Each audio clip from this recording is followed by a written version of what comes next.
Welcome to WACO. WACO is the Water Advisory Committee of Orange County. If you were here for the Christmas breakfast, it's in the next door. Before we get started, I'd like to invite Director Stephen Lamar to lead us on the Pledge of Allegiance.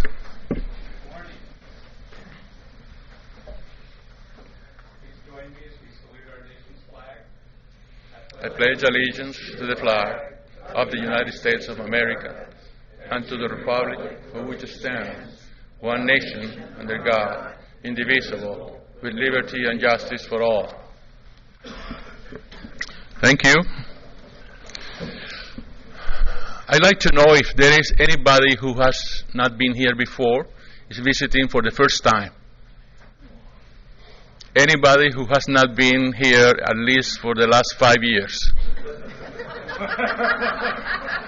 Mark, you been here?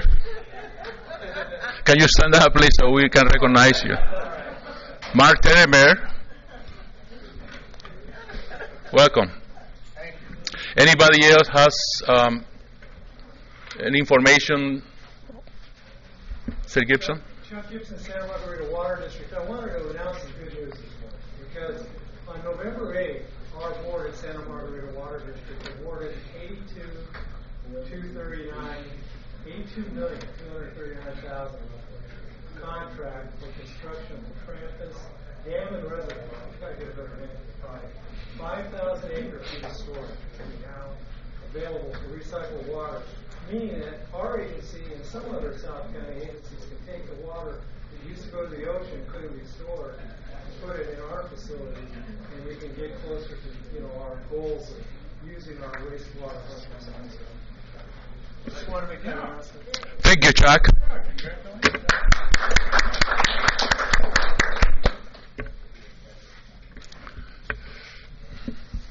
We are going to leave the item elections for later when Mr. either Phil Anthony or Larry Dick show up. If not, we're going to be reelected anyway. So I'd like to invite Kathy Green to give us the Aqua report.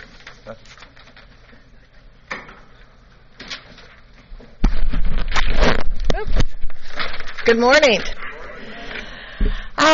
As you know, Aqua just had their fall conference and exhibition at the Anaheim Marriott. How many went? Me too. It was well attended, as you can see, and covered many interesting topics. On note, a luncheon speaker was Grant Davis, director of the California Department of Water Resources. And, of course, many of us in this room know him. He was previously general manager of the Sonoma County Water Agency. He discussed his work during the first 100 days as director. Topics included his work with the Oroville spillway. That's how he got started.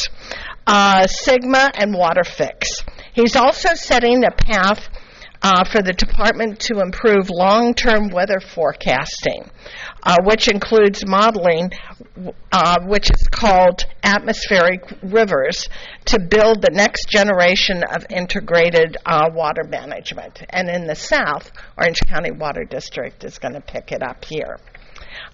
Drinking water solutions for disadvantaged communities. We're at the Aqua. You heard a lot of discussion about that. So after weeks of intense advocacy and public outreach by Aqua and its members, Senate Bill 623 by Senator Monning, from a Democrat from Carmel, was made a 2-year bill on September 1st. This is the one with the tax on water.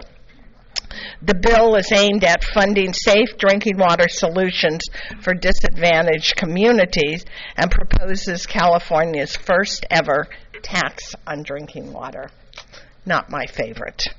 While Aqua has consistently agreed with the goal of providing funding assistance to disadvantaged communities that do not have access to safe drinking water, the association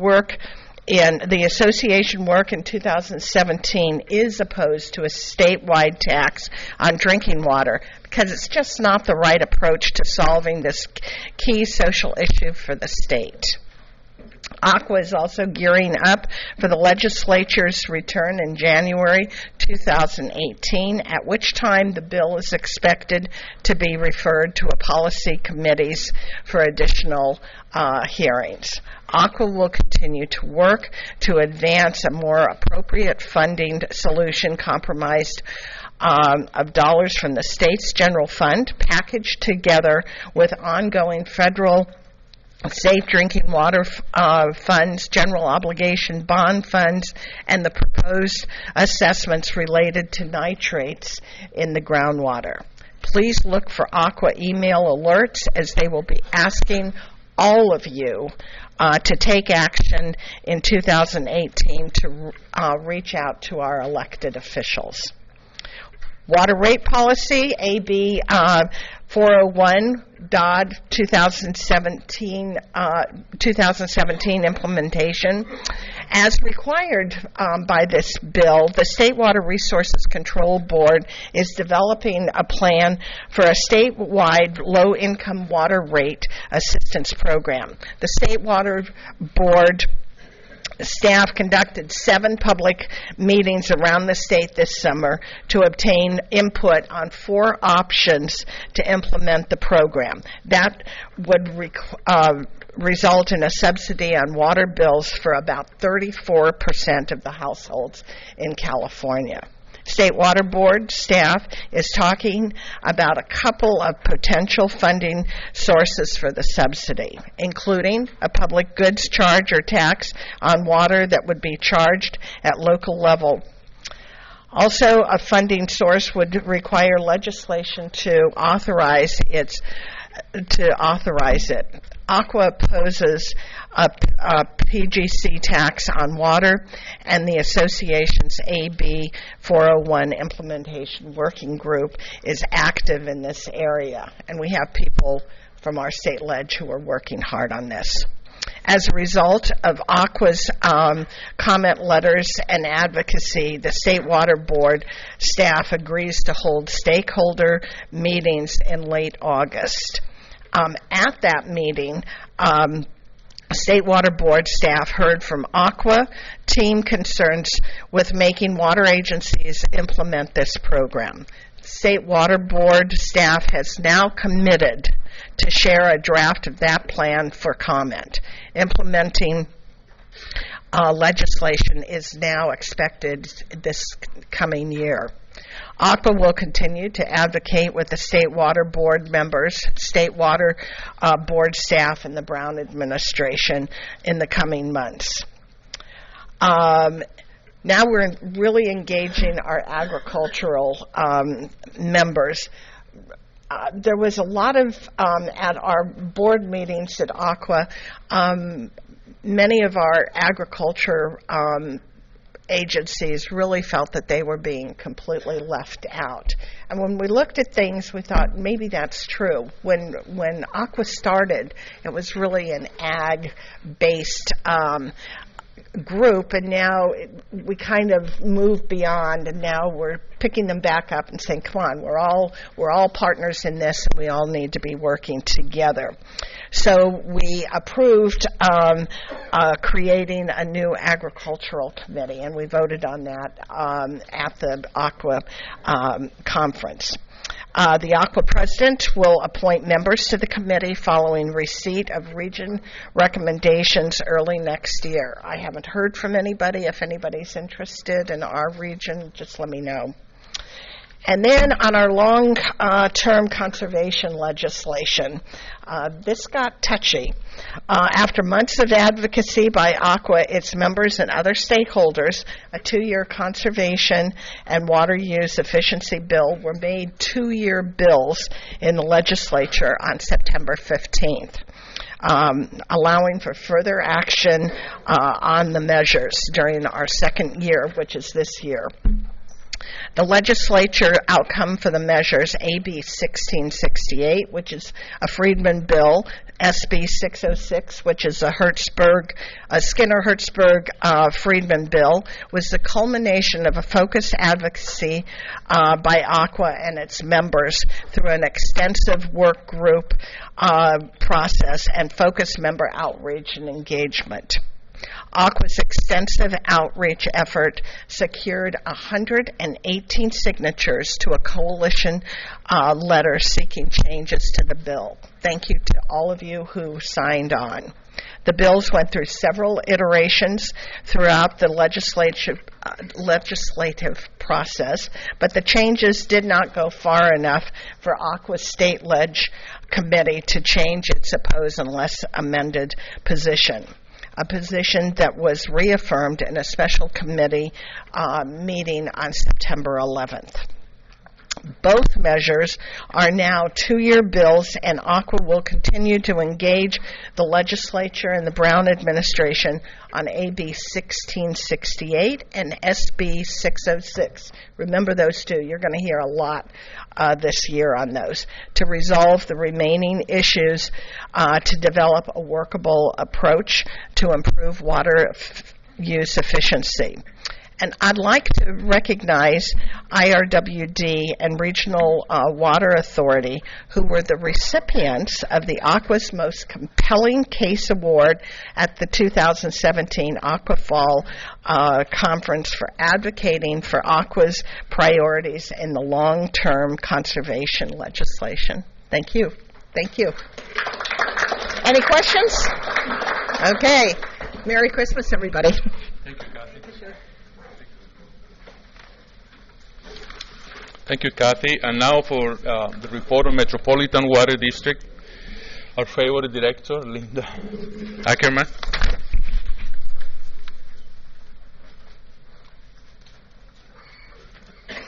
That's good. The year's not over yet, and I'm still the favorite. Good morning.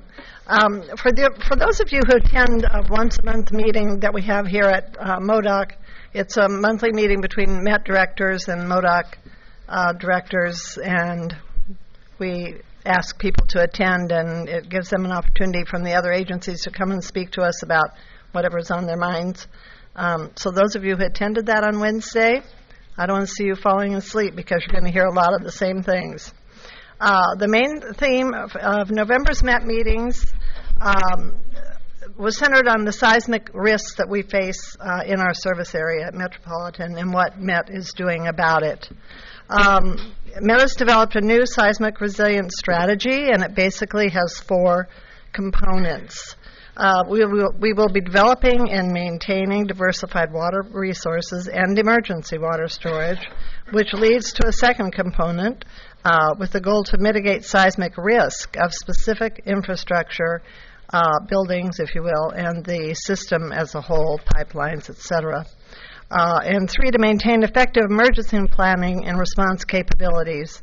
And finally, the reporting needed to improve knowledge transfer and collaboration with our agencies and potential post-event reimbursements involved with the whole seismic event happenings. They have formed a seismic resilient water supply task force to enhance the resilience of these supplies and are collaborating with other agencies. We're currently, at this point in time, looking at strengthening our at-risk structures. They've done a survey of all of our buildings, if you will. They're conducting these assessments, and they are either under repair or scheduled for repairs, maintenance, etc. We are also increasing the seismic resilience of MET's pipelines. We're moving forward to replace some of these pipes. There is new pipe that has been developed that will resist ground movement up to 2 feet of displacement and up to a 9-foot total length of pipe displacement, which is pretty incredible. So they can identify where the fault is, where they can put the pipeline, and safely place it so that it won't be totally disturbed in an earthquake. We are collaborating specifically with LADWP and DWR on enhancing the seismic resilience of the imported water aqueducts as well. You might remember from past reports, I've reported on the quagga mussels suspected in the State Water Project system. What we did discover recently at the Morris Dam connection was indeed quagga mussel, confirmed by, if you will, remember, it has to be confirmed by microscopic inspection of the DNA. That was done, and it was absolutely confirmed as quaggas. What we learned there was some Colorado River water delivered at a service connection there. So we are now flushing the pipe. So we're just assuming that this delivery at that point brought the quagga in. They're flushing the pipes and they're monitoring downstream, and we hope that we can return that to State Water Project water only soon. You all know that the spillway at Orville has been repaired and it's ready to handle this year's rain and snow melt. There will be, and I know you all heard plenty about it and read about it, there'll be more permanent repairs next year.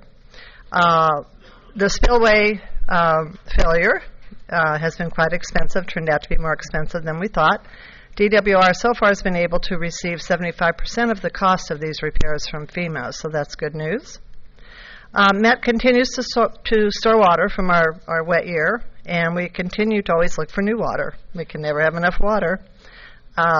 We had a small fallowing program with the Bard Water District, and Pierre, put your earplugs in. That's a joke between Pierre and I, which is part of the Reservation Division of the Yuma Project. This following program, it was a pilot program, was for 2,000 acres of land. We paid $400 per acre to the district for the water saved. 300 of that went to the farmers who actually fallowed their land, and 100 went to the water district itself. They will use the money for canal lining, which of course is in their best interest and in the interest of everybody who uses water from the Colorado River. The project did save water. There are 11,000 acres of land available for fallowing in the future, and Met may do a program with them in 2018. I'll follow up with that later. The State Water Control Board is still going through the regulatory process regarding flows in the Delta and the rivers. Governor Brown also wants a voluntary negotiating process to go on at the same time as this regulatory process. And I talked about this study that Secretary Babbitt was doing, tributary by tributary or watershed by watershed. That has been underway since January, and a report was due in November, but I have not heard yet. I assume we will hear perhaps at the December meetings next week. From the State Water Control Board, the Delta piece of their flow report is due out on December 15th. In pursuit of Prop 1 money, there is a draft EIR out for Sites Reservoir. You probably know that. Public comments close in January. The JPA for Sites made an application to the State Water Board for the money, asking for $1.6 billion out of the $2.6 billion identified for storage in this bond, and that is storage above and below ground. Cal Water Fix is moving forward. The CVP side, i.e. the Central Valley farmers, have stated that they do believe that the project needs to be built as is. They continue to have their financial concerns. It's a bit more complicated for them due to the fact that they're mostly federal contractors. We are hopeful that something can be negotiated so that they can come to the table and we can have a little more stability about who's really going to help us pay for those tunnels. Lake mead levels are up somewhat, and that's primarily because the lower basin state demands are down. Palo Verde's use is down. IID's use is down, and their unused water is coming to us, us being Met. We will pay them back later, of course. We are diverting a lot of this extra water to store in the Coachella area, and we are keeping more water stored in our ICS program in Lake Mead. A third of the water is also just coming directly into the service area. There's been some headway in a solution to the Salton Sea. It is generally agreed that a smaller, more sustainable sea is in the future with a big bathtub ring. we're getting familiar with bathtub rings, on the shore. There will be 30,000 acres of mitigation for habitat and dust suppression on this shore. DWR released our allocation for 2018, and it is at 15%. And that's it from me, except for that little fact, that water fact. Now, this water fact is keeping in the spirit of Christmas and the holidays. Did you know that indoor Christmas trees need a minimum of 1 quart of water per inch of diameter at their base? That much more water than many tree stands on the market today are able to hold. My daughter found that out when her tree fell over. In a test done of 30 tree stands, it was found that only 2 could contain enough water for all the tree sizes they were supposed to hold. About a quarter of them could not even accommodate the hydration needs of the smallest tree they could hold. Someone then tested whether Christmas trees could be hydrated with an IV drip, but that worked even less effectively than a tree stand. But there's some hope for that needly mess under the tree. There is a 5-year, $1.3 million research project out there aimed at helping Christmas trees retain their needles. You might be able to keep that puppy until spring. A plant paleontologist, some people do that, they're too lazy to take the ornaments off. I have dreams about that. A plant paleontologist known as Mr. Christmas Tree is doing all of this research just for you. So to all of you, Merry Christmas, Happy Hanukkah, Happy Holidays, and a Happy New Year.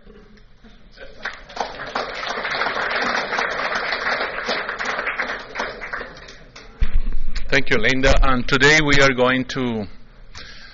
been forced to use technology, We're not millennials here, so we're being forced to be millennials today because of our special guest couldn't make it today. An emergency meeting came up and she couldn't make it, but she will be through the magic of technology here. Are we ready? Okay, we're almost ready, and in the meantime, let me tell you a little bit about what we're talking about here. In the 1980s, the idea of recycling water or using reclaimed water that has been treated came up. A group of engineers got together at their lunchtime and created a group called LACRAC, which is Los Angeles Water Reclamation Group, something like that. Some of those guys, I remember Ron Young, Keith Lewinger, John Morris, and some more I don't remember now. Some of them were actually working for Urban Ranch Water District. They got together to discuss issues, how to use recycled water. Eventually, the Orange County, Los Angeles Sanitation District conducted a study, they call it OCLAC, which is Orange County Los Angeles Reclamation Study, where outlined most of the important things that could be done to use recycled water. In the meantime, that little group, the LACRAC, continued to meet, and eventually, I don't know how, but I could be corrected, they morphed probably into the first organization that will promote recycled water and be an advocate, which is the WateReuse. The WateReuse now is a well-organized association of agencies that produce recycled water, and the job is basically be up front, making sure that recycled water is used, because it's a precious resource that cannot be wasted. In the meantime, we have had progress. Another agency was created, another organization was created, sister of WateReuse Association, called the WateReuse Foundation. This was the idea of putting some teeth into doing some of the research for recycled water. And I remember 20 years ago being in one of the meetings where they set the agenda to see what kind of research they will be conducting. And I remember they were assigning $20,000 for a project that will research how we can overcome the resistance of people to use recycled water. Everybody always thought stinky water, or some politicians use it as ways to get votes, basically calling water to tap and all that. So it was very difficult for people to get used or accept the use of recycled water, even for irrigation. But 20 years later, I'm glad to let you know that our board meeting in El Toro Water District, we have public coming asking us, when are you going to put recycled water in my area? So we went from people not wanting recycled water to people now asking for that resource. That's how powerful the job of the WateReuse Association has been done. And leading since a few years back, this organization is Jennifer West, who worked previously also as an advocate at the legislature to promote recycled water. Jennifer is our speaker today. There is a picture of her, and she will tell us what has WateReuse been up to. So she will be using the microphone. You will be seeing the slides here, and the microphone over there will be put in speaker, correct? Jennifer, can you hear us? I can. Thank you very much for having me. Should I start? Yep, please do. Okay, great. Thank you. So thank you very much, and I really appreciated the background and the history. I am Jennifer West. I've been the managing director of WateReuse, California. I've had this privilege for approximately 3 years. And as was said before, my background, before that, I was a longtime legislative advocate and regulatory advocate on water issues, specifically focused on recycled water. So I'm not new to recycled water and legislative and regulatory efforts, but I'm new to still semi-new to the association. But I'm here today wanting to share with you some of the positive things that we've been able to accomplish in the last year, in the last couple years. And I thought it would be a good opportunity to go through some of the items that we have worked on, we're in the middle of working on, and what we see coming in the future. I did want to, first of all, I should have started apologizing for not being there in person. We do have a number, the legislature's out of session, but we still have a number of folks talking about legislation that does impact recycling. We have a critical meeting today that I need to attend because of that. So I very much apologize and hope that in the future I'll be able to come in person and meet some of you all in person if I haven't had that opportunity. So next slide, Alicia. So what I'm going to talk about today are some of the potable reuse milestones that we've been able to achieve and pretty significant. I'm going to give you an update of the conservation legislation. I know some of you have been following that closely, and I have some new updates. A little bit about a bond measure and some more funding measures that are going to be on the 2018 ballots. An update on some of the active regulatory proposals dealing with recycled water, and finally a little bit about our national organization that has been doing some outreach on education outreach in terms of communication. So first, so next slide, Alicia. I get used to that. All right, so we got that up? All right, so we have had tremendous success on the potable reuse regulatory front, and really starting in 2015 when the groundwater regulations were finally finalized. Obviously, Orange County Water District and others had a great deal to do with this, and we've made this progress, and I'm pleased to say, you know, obviously during an extreme drought period, but I think obviously that has helped move it along, but at the same time, all of the milestones I'm going to talk about came with incredible work from a research perspective and from the agencies who's worked very diligently. So what we've had is 2015, the adoption of the groundwater regulations, and then our next major accomplishment was the release of the direct potable reuse report to the legislature that happened in 2016. We're going to talk about surface water reservoir regulations that are being close to being finalized. Finally, raw water augmentation, that is now a real deal going forward for 2023, and potentially in the future the treated drinking water regulations as well. So next slide, Alicia. So we'll start with the report to the legislature that happened, that was released. And this was a major report that happened as a result of the passage of SB 910 by Senator Pavley that said that the legislature should report that with the help of an expert panel, the Division of Drinking Water and the expert panel will make recommendations on whether direct potable reuse is feasible. And I'm sure a lot of you know what DPR is, so I'm not going to go into all the definitions because I understand the audience here is pretty well familiar with some of that, so I'm going to leave that out. But that was the focus of the report. You know, a lot of people just think that, you know, in hindsight, it thinks, well, of course they were going to come back to say it's feasible, but we really didn't know.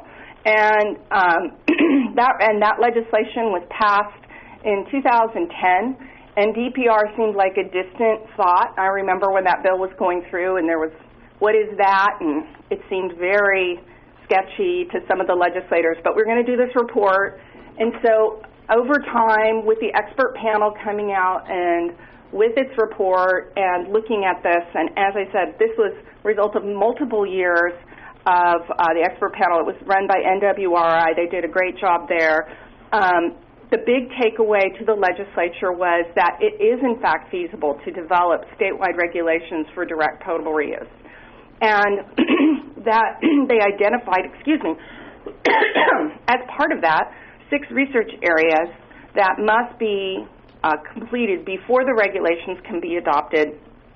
And then the report went into some detail, and we're very glad about this, about what does DPR, direct potable reuse, really mean? It's very small environmental buffer to all the way to flange, directly going from the treatment, from the advanced purified water directly into the water distribution system. So we were worried that the report was going to come back and it would say, lump all of that together, say, it would just be flange to flange, and that's so far down in the future. So we were very glad that the report really made it clear that there were different types of direct potable reuse out there. So that was a great report. Can we go to the next slide, Alicia, please? Another major milestone that was reached as a result of SB 910, the legislation that I talked about before, the DPR report, also required that the Division of Drinking Water, with the help of that expert panel, put forward surface water augmentation regulations. And those regulations came out this year as well. So this was kind of in tandem with the report to the legislature on DPR. There was also the report for the surface water augmentation. Now, we saw a preview of these regulations a year before, and they were a little troubling, frankly. They only allowed surface water augmentation in fairly large reservoirs with 6 months retention time, and there was a lot of other kind of provisions that we weren't very comfortable with. WateReuse, California, worked with a working group. We do a lot of our technical work with working groups to bring in the expertise of Orange County Water District, San Diego, Santa Clara, a lot of folks that have expertise in this area. And we hired a firm to do a white paper looking at, this is when the regulations were still very much in draft form before we saw anything. We saw the preview, but we hadn't seen the public draft. And so we asked for, we did a white paper on ways to show that it could be safe to go below 6 months retention time and to include, as part of that, an alternative clause to go down to 2 months retention time. And this is a concept that's in the groundwater regulations, that there would be this option to go below that if certain processes were met. Very excited that when the draft did come out this summer, that in fact that did have the alternative clause concept in it. There was a lot of other really positive aspects on the surface water augmentation regulations. Of course, we didn't write it, so it's not exactly what we would like, but in general, very, very positive. Now, the regulations as they stand now have gone back out. We gave public comment. We wrote an official comment letter, in general positive, asking for a few additional changes for clarification. They've gone back to, the second draft has recently been released, and those changes were also checked over by this expert panel, and now we're out for the 15-day comment period. So again, the changes that I've seen in draft 2 are minor but very positive and things that we specifically asked for. So I am very pleased with that. Our board is going to discuss it soon in terms of whether we need to do a comment letter. But again, another major milestone and opportunity for potable reuse are going to be the development of these regs, which will clearly be in place very shortly. So Alicia, the next slide, please. Okay, so going back to the milestones, so we had the report to the legislature at the beginning of the year. We had surface water augmentation. We didn't want that report, though, in terms of DPR to just sit on the shelf.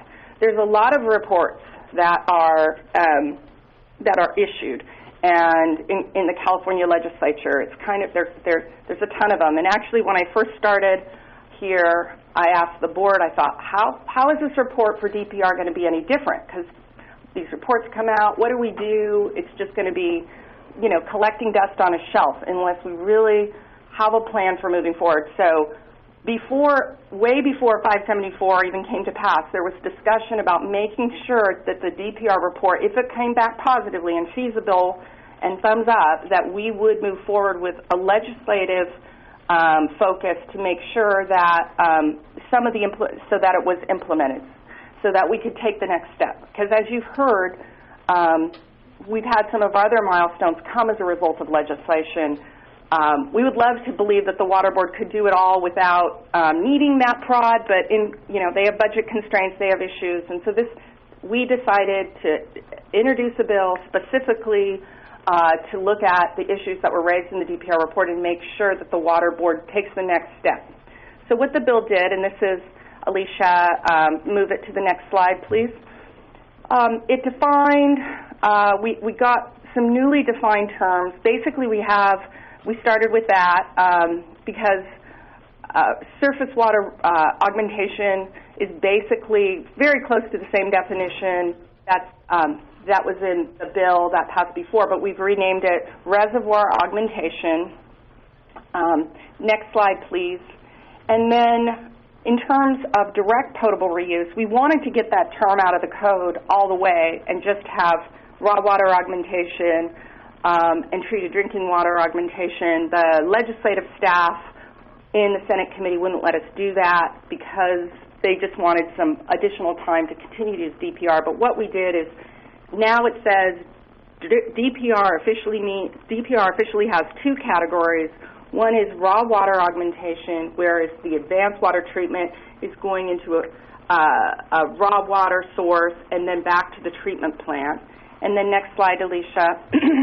And then finally, treated drinking water augmentation, which is, as we've discussed, the advanced water going directly into the treatment plant. So we have those two definitions in code, which we think will be very helpful as we talk, as this nomenclature gets into our communications. And I'm struggling with it too, talking about the differences, but how we can talk to the public about DPR and now raw water augmentation and treated drinking water. So the next slide, please. So those are kind of techie things that are really important for the water community. Probably more important from the big picture, though, is that this bill also requires that raw water augmentation regulations be developed and adopted by 2023. It allows an expert panel to assist the Water Board in the development of these regulations. I did want to stress, though, that we had a specific off-ramp in the bill because our members were uncomfortable with just pushing this forward if the 6 research areas were not completed. And that's well underway with Water Education Research Foundation now, and the Water Board are working on the research areas. But we didn't want to just move forward with this and in any way set us back, giving the impression that we were pushing this kind of regulation without adequate research behind it. So there is an off-ramp in the legislation that allows for not moving forward under the expert panel. If they haven't done it, they have to report back to why they didn't make the deadline, and it needs to be tied back to the research areas. So this was a tremendous victory. This bill passed. We sponsored it with the California Coastkeepers Alliance. They brought us the support of a huge environmental coalition. We worked with our members throughout the process. It had no votes. Basically, most of it was working closely with the Water Board to make sure they were comfortable with the deadlines and the definitions, and our membership to make sure they were comfortable. So it took a lot of work, but very pleased to say that as a result of this bill passing into law, we will be able to take the next step on potable reuse for raw water augmentation. So this is basically, as I said, part of a master plan on putting potable reuse forward in California. So pleased to see that we've taken the next step. The step after this, that I don't have a slide for, is we have to make sure that the Water Board, as I said, they've moved forward on the research areas, and Proposition 1 luckily had some funding that was specifically that I think $2 million for work specifically to work on these research areas. So we were lucky that Proposition 1 had a pot of funding for research, and we'll have to make sure going forward that the Water Board has the staff to actually do the work, and that will be a subsequent budget conversation. So with that, I wanted to talk a little bit, can you move to the next slide, a little bit about funding. So we have a couple bonds passed last year. This is very quick. We had the SB5, a daily owned park, mainly park, but it had some water components in it. It contained $80 million for recycled water, specifically moving through the Water Board's program. We asked for much more. This is what we received, so that's going to come in. I don't know if the Water Board's going to use their existing Prop 1 guidelines or not. Not sure. That's not that much funding, so I'm not sure they will. They will have to use it. It does say they must use half. I think they're going to probably use that same 50% grant, 50% loan, but I don't know if they're going to put out new guidelines. So that's that. And then potentially more exciting is another bond that's planned for the November. So the daily owned bond is planned for June 2018. There's another bond measure that is out for circulation now, which is a 2018 bond that has $400 million for recycled water. It's not tied to Prop 13, which is half grant, half loan. It's kind of wide open, yet the funds would go to the Water Board. So we're not looking at a DWR program, which has been important to our community. So we always that's one of the things we work on with the legislature to make sure that we're generally like to see the money go out through the Water Board. So what's going to happen on this, we don't know. The governor has yet to weigh in. In the past, he has been not pleased with going into big bond measures, but he's termed out in the fall of 2018, and so there's a wild card there on will he get involved. And there's also some other provisions in this bond that some of the environmental community don't appreciate. I think there's some funding that might be going to dam-related activities. I'm not 100% sure. We've been frankly focused on this $400 million aspect. But I think I expected the bond measure to be dropped after SB 5 passed because, of course, they have a lot of similar supporters, but they're moving forward with it. So we will see. I think our board is going to be taking another look at this in the early part of 2018 to see if it's viable and seeing if we want to move forward with a support position. I believe Aqua has supported the bill. I think I saw something to that effect. So they do have another major association in support of that. Okay, so next slide, please, Alicia. Okay, so on a less happy note, I wanted to give you an update on the conservation legislation.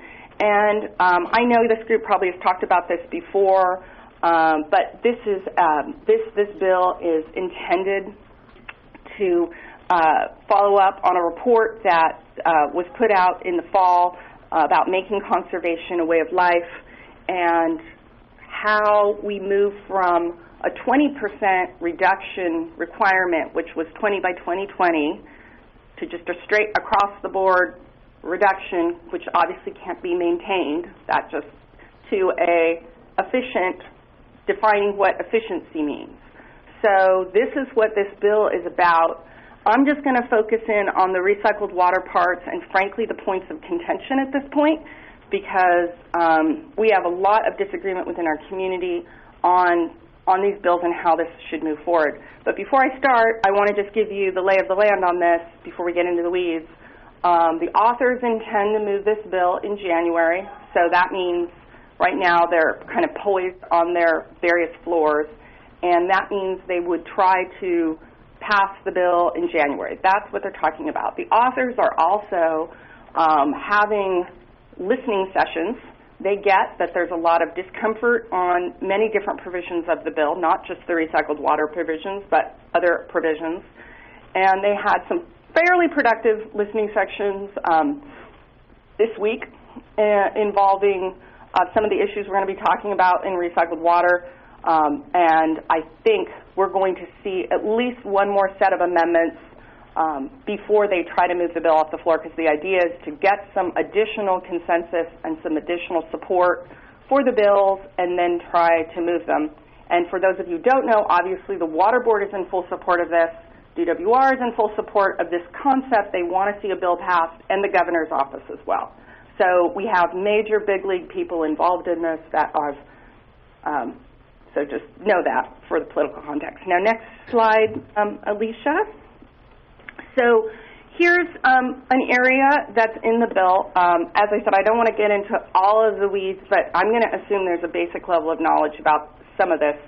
One of the issues is how we calculate outdoor irrigation and how we set efficiency standards for outdoor irrigation. The legislation right now points to that there would be, the Water Board would use MWELO, which is the Model Efficient Landscape Ordinance, as a standard for all types of water, for potable and non-potable, as the standard. There's some sloppiness in the language. It says it was going to use the principles of MWELO. That was we had an entire meeting about what that really meant on Tuesday. And the issue is that with the landscape ordinance, for some of you who know, MWELO standard for recycled water is 1.0 ETO. For 2015 and going forward, for potable, it's 0.55. I think for non-retrofitted landscapes, that's 0.8. So there's these various different standards for potable, but luckily for at least recycled water, it's fairly high with 1.0. Now, we heard from our members loud and clear, some in San Diego, that level wasn't necessarily going to be enough, that we had challenges with salinity and soil conditions, and that we would need, in certain cases, a variance above and beyond 1.0. So one of the issues in the bill is, does the process at the Water Board clearly allow a variance for those areas that need to go above 1.0? And that was another discussion that in our group meetings at the legislature, that the authors are interested in saying that they shall issue variances, but they're not interested in taking quote, dictation from DWR on the variances. They will issue variances. There's a list of them. One of them includes recycled water areas that have high salinity, but it doesn't say.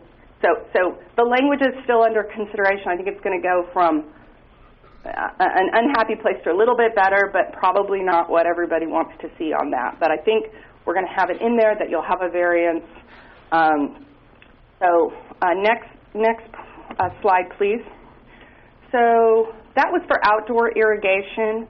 Another section of the bill that's of contention is what has been termed the, quote, potable reuse credit, which at this point is 10%. I put what's actually in the bill up on your slide so you can see what it is. This is basically allows, on an acre-by-foot basis, up to 10% more for your urban water use objective.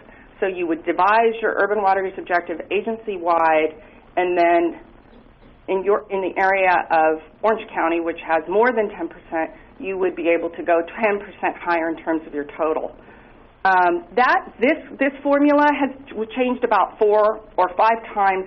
There's been so many versions of this that this has been extremely difficult to explain, and not only versions in print, but draft versions that were circulated, things that were thrown out, sliding versions of this, versions where it went down to 0, versions where you'd have to do a study at the end. So this has been a changing situation.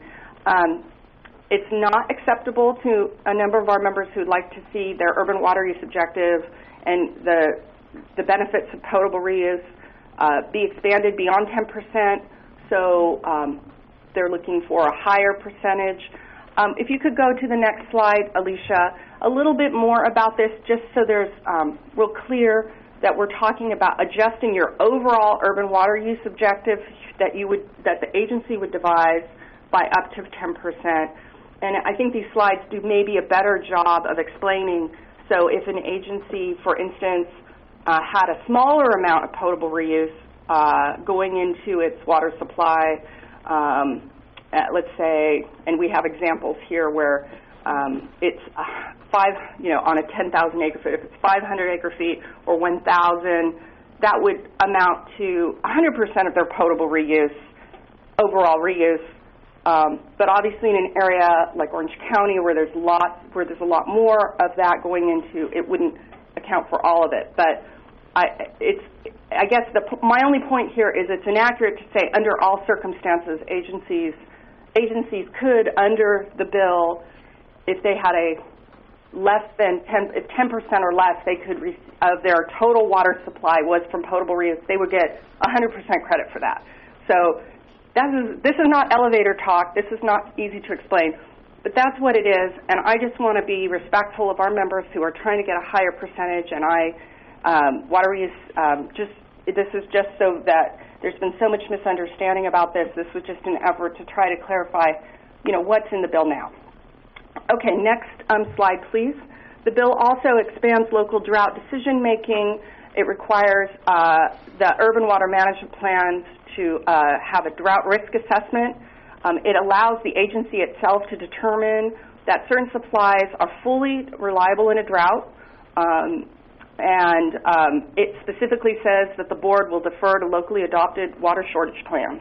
But it says that in intent language because that is under a drought emergency, and the governor's office won't sign the bill if in any way the bill overrides his emergency powers, which are in a separate section of law.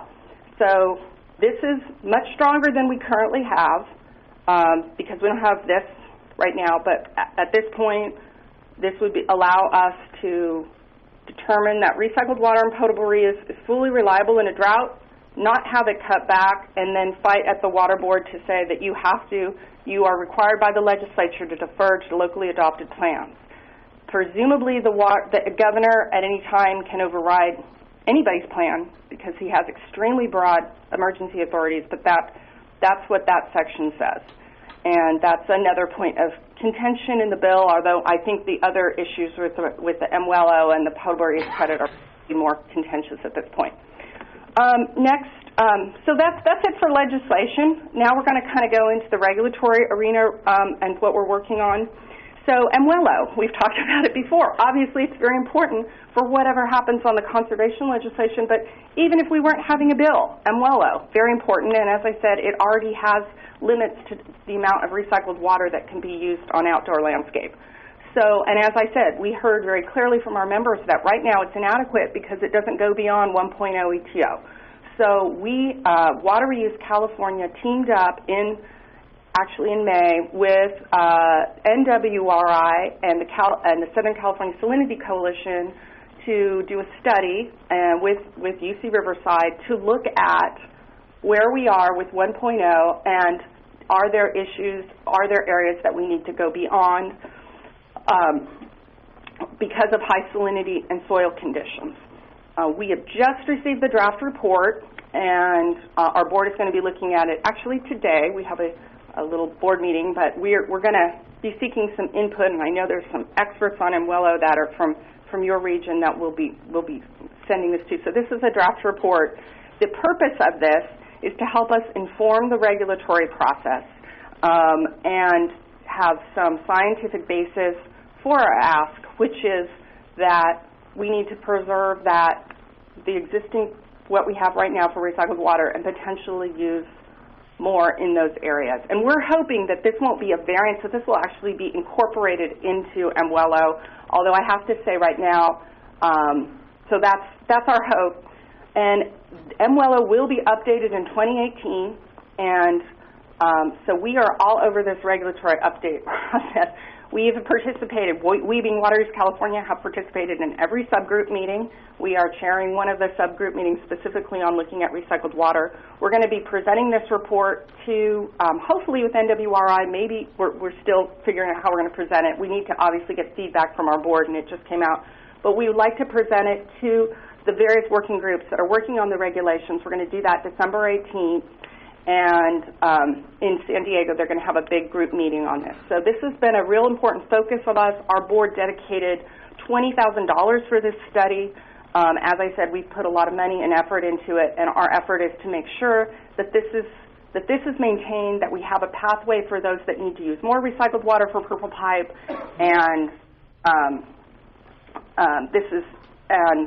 even if the legislation doesn't go through, this is very critically important for us. Irvine Ranch Water District has done a lot of work on this. A lot of other agencies in Southern California have been working on this as well and are part of the subgroups that we're on. So I just wanted to, give them a shout out as well.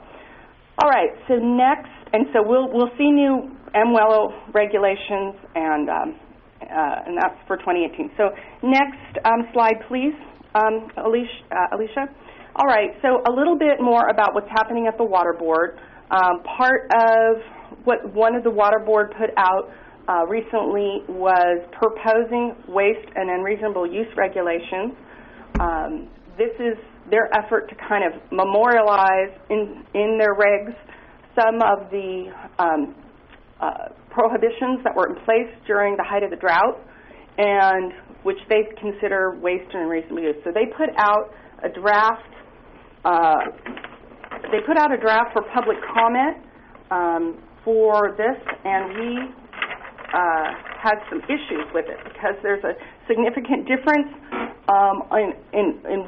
in a number of sections, but one that I think really is very problematic for us, in that, unlike the regulations that were put out in the emergency drought, these proposed regulations prohibit irrigating turf median strips and publicly owned turf landscape areas between the street and the sidewalk unless the area serves a community benefit. So that means prohibiting irrigation with anything. So it doesn't specify, but it means you can't water the grass in those areas, whether it's recycled water or not. And they specifically called out and said, does this make sense? So WateReuse California is not in support of this. We testified. I've already met with Water Board members expressing our across-the-board concern that this not include recycled water in this prohibition, potentially in the entire waste and reusable use regulation, all of it, because recycled water was specifically cut out in the drought. But I think this is the only section I've heard about from our members that is the heart pounder. We have comment letters are due December 26th. I've had a ton of calls and questions and people wanting to see our letter. So that's on my to-do list. I'm hoping to get it dropped out today or Monday. But this is something that we don't support. Why don't we support it? Obviously, we didn't have it during the drought, so why do we need it? Obviously, agencies have invested in recycled water in these areas in some places, and why should we strand their assets there? Recycled water, there's a prohibition on runoff, so it's not waste. It doesn't constitute a waste of water just because it's being used on this type of plant. That doesn't make it waste per se. It's waste if it's running off. It's prohibited from running off.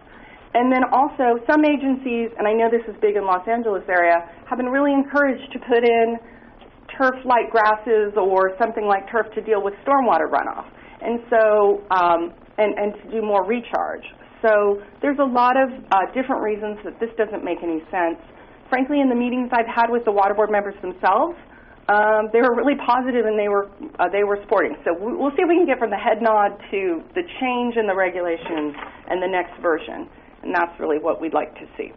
So next slide, please, and this is the last issue in terms of regulation. The recycled water policy is being updated, and we're going to see that there's kind of two components of the recycled water policy. The policy itself, and then a separate report that is being put together by yet another expert panel looking at CECs. And so it's a little bit confusing in terms of timeframes, but let me talk first about the main recycled water policy. We're going to see the first public draft in March. We just went through CEQA scoping, so we have a little bit more knowledge about exactly what they're going to be putting into the recycled water policy updates. They're looking at the salt nutrient management plans, prioritizing basins, clarifying permitting processes if a plan is not in place. To be fair, I organized a big meeting with the water board and our members to talk about issues that that we'd like to see. This was one of the issues. I know a lot of our members also would like to have, how is this going to work with SGMA? We have the salt nutrient management plans were put in place in 2009 in the first version of the recycled water policy before SGMA was passed. So how does this coordinate with SGMA? Does it make more sense to just have it in SGMA? But our members in particular were very concerned. In the Bay Area, for example, my understanding is the regional boards have felt like this isn't a priority. They don't have a lot of salt in those basins. They don't have the plans in place. They want to just make regulatory certainty that their projects can move forward. So that's what we're going to see there, at least in the first draft. The Water Board wants to also require annual reporting for recycled water, and this has been kind of a long time in coming. As you know, there's been a statewide survey that DWR and State Water Board have done periodically. The Water Board wants to move into an annual update of this information. They've asked us for recommendations to look at how to do this in a streamlined, transparent fashion.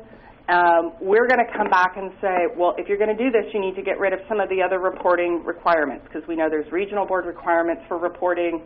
There's reporting with, I don't think we can get away with it asking for the urban water management plans. That's a separate level of reporting, but there's MPDS reporting. Some regions have separate reporting. So if they're going to do this, we're going to need to see some streamline. We're going to need some transparency so that we can access the information. Some of our chapters, for instance, have been doing their own survey so that they can just get more updated information to share it. So they don't want to do that anymore. We want to move into this transparent process. So this is another issue our board is going to be talking about soon in terms of ways to do this. Another issue in the recycled water policy is potentially removing or changing some of the big recycled water goals. One of them is 2.2 million acre feet out by 2030, which is really aspirational and probably unrealistic as we look at the impact on wastewater reduction flows from conservation and Section 1211 with the Water Code dealing with the requirements for fish and wildlife and downstream user flows. So what do we do about the goals? The Water Board members themselves are kind of unhappy that the last survey, we're not at 1 million acre feet yet. We're at 750, I believe. and they really wanted to see that bump up. They wanted to see it closer to the goals. As you know, the legislature zooms into these numbers, and they use it as an opportunity to force recycled water on people. I think we're looking at, we want to make sure that as part of this policy, all the challenges for recycled water are expressed for recycled water projects.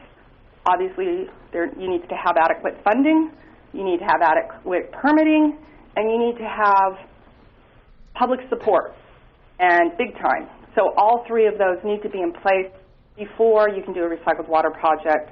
So there's a lot that goes into this, not just making this big goal. Now, going back to the expert panel on the CCs, we're going to see a report that's going to be released December 14th, and then right away we're going to have a hearing the next day, December 15th, at the Water Board of Scoping informational hearing. So I'm WateReuse, and some of our members, including Orange County Water District, are part of this stakeholder group that's been working on the CEC report, or at least has met and talked to the expert panel about things we want to see and not see as part of this report. So that's where that is. We'll have, once that's released, we'll have a 30-day comment period. We're going to get a little bit more information. I really don't know how this will turn out at all at this point, so this is kind of a wild card, but look for that. So the water recycling policy update will come out in draft form in March. That will include the CEC report, and then we will expect a final adoption in the summer of 2018. Okay, last slide, Alicia. So this is my final point, is that we are looking at making sure that we expand communication with the legislature. On my front, my job here in Sacramento is making sure that we educate legislators moving forward. We're in a situation now which is almost unique, where we aren't going to have the amount of turnover we've had in the legislature, incredible amount of turnover in the last 20 years. And now, because of an initiative passed a few years ago, legislators are going to be actually staying in their place for some time. We're going to have people on these water committees that are actually going to be there for 4, 5, 6 years, the chairs. So it's really important that we now develop these relationships and expand our outreach to them, expand and talk to them in earnest about not only potable reuse, but the benefits of purple pipe projects. There's been some communities that have been less supportive of that in the legislature. We want to make sure as we go forward that we have, so we're basically developing a big outreach plan for the key legislative leaders. We want to develop more champions in the legislature. We have Assemblyman Quirk, who obviously did our bill for us, but we'd like to develop this champions for recycled water. On the national level, WateReuse Association nationally, which is the mothership, has started a WateReuse discussion forum, which I think has been very helpful, and hopefully some of you have been participating in it, where you can ask a technical question and or any kind of a question, and you can get answers, and you put it out. It's like LinkedIn, or it's a social media platform, and all the people that have signed up for it can answer. So I've seen a lot of really good information sharing as part of that. So we're going to be encouraging that moving forward. I think with that, I'd like to stop for questions and clarifications of anything I've said. And I very much thank you for inviting me here today. We need to use one microphone to avoid feedback. So. And go to the last slide, Alicia. Sorry. So if you have a question, please raise your hand, and then Crystal will walk the microphone to you.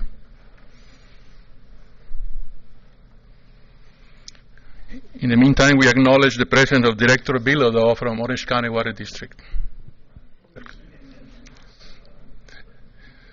Okay, any other question? Here.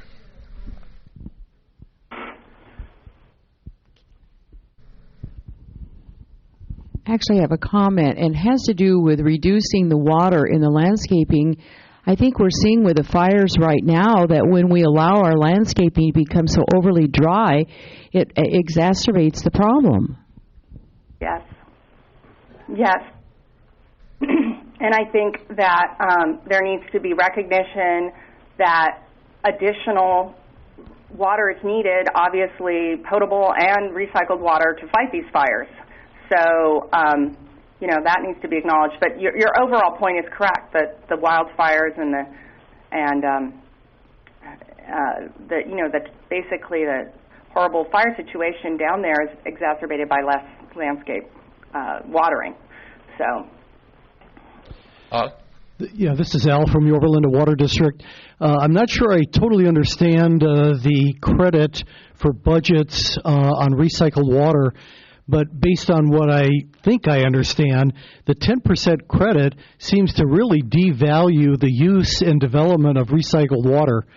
If it's such a minimal impact, why would local communities spend millions of dollars to develop and use this when you get 10% credit? For me, it would seem to be logical to accelerate this and actually incentivize it by giving credit of 110 or 120% for recycled water. If you want to clarify or add any insight to that. Yes, Alicia, if you could go back to slide 15, I would appreciate it. So right now, actually slide 16. So right now the bill would allow you to develop an urban water use objective, and with counting your outdoor and your indoor, and you would come up with a total. And depending on the amount of recycled water going into your system, you would get up to 10% additional on as your overall total for your entire agency. Now, that I say going up to 10%. If your water supply constituted 5%, if your potable water reuse, the potable use going into your water supply was 5% of your overall total. Let's say 5% of your total comes from potable reuse. You would get 100% credit. Do you see what I mean? So if you up to 10%, let's say you're 10%, and I think, let's see how many agencies in the state have plans to go 100%. Right now, your total water use, as I understand, in Orange County is as high as 30%, or your plans are go up to 30% of your total water supply. So to say that you're not going to get credit for 90% of the potable reuse is a little bit of a math, not looking at it correctly. There's agencies that, like I said, if their plan is to put 10% of potable reuse into their water supply, they could expand their overall budget by 10%. Now, and 5% you would get that. So I'm not saying that's, and so your agency would have a 10% urban water use objective that would be 10% higher than a neighboring agency or an agency in the region that didn't use potable reuse. Obviously, there's no such, quote, credit for desal or any other kind of efficiency. Like I said, I'm completely understand if people want to go and say, that it would be, you would get your entire amount of potable reuse credit, and then your urban water use objective, presumably in the region, your region, I think would be 30% higher than others. So that's fine, but that's kind of the math formula, and I, like I said, there's been a lot of back and forth on that, but I don't think it's accurate to say that you wouldn't get credit for 90% of your supply. I think that's kind of not accurate. Mr. Gibson. Okay, Chuck Gibson, Santa Margarita Water District. The problem is that the part you're leaving out is if the legislation or the state water board imposes a GPCD restriction of some sort. What we want to do is see them exclude recycled water entirely from restriction, because it creates an abundance of use from a new source that doesn't detract from native sources. It's reusing water efficiently. So actually 10% is just backwards thinking. It discourages investment, and we should be starting at 100%, if not a credit. So It's just the way of thinking. It's an educational issue, and if you're telling me the lawmakers don't understand that, then we've got a huge problem.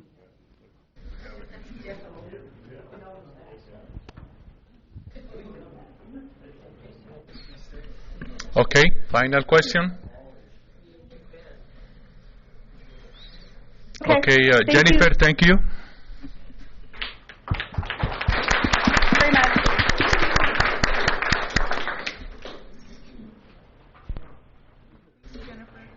Thank you. Okay, we're not done yet.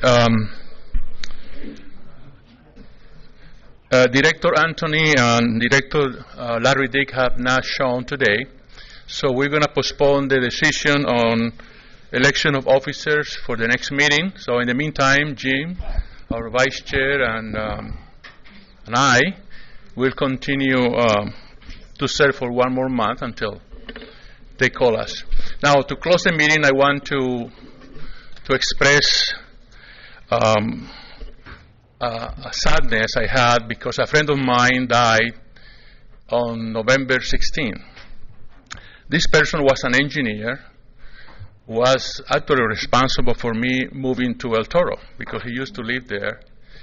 And he was also, among other things, a mentor.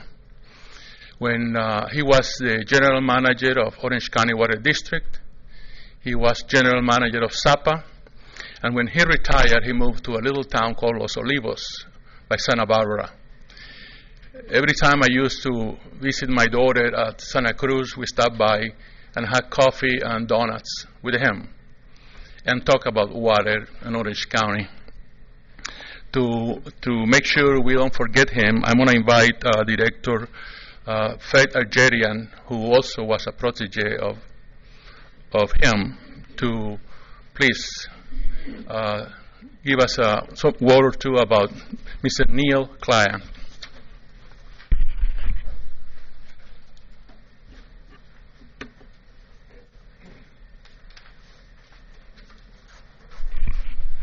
Morning, everyone.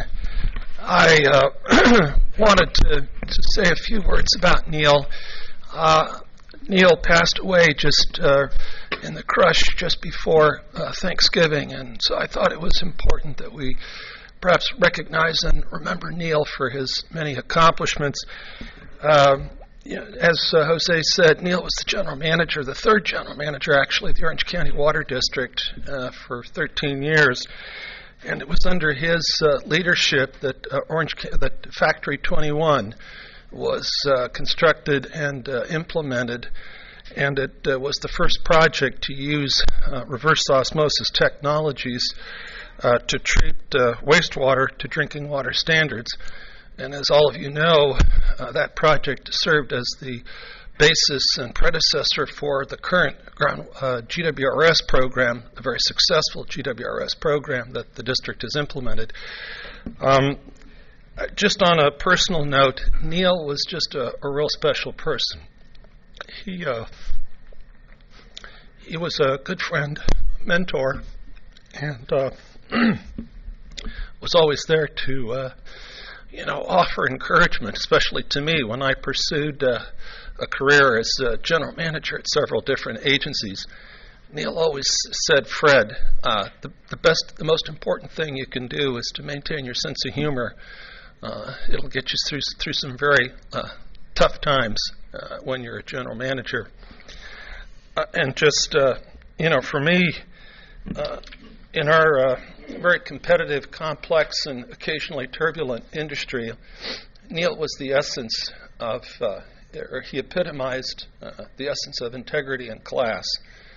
And so with that, if we could close the meeting and just remember Neil in our own way. Thank you. Thanks, Jose. Well, thank you very much for your attention, and now we're dismissed.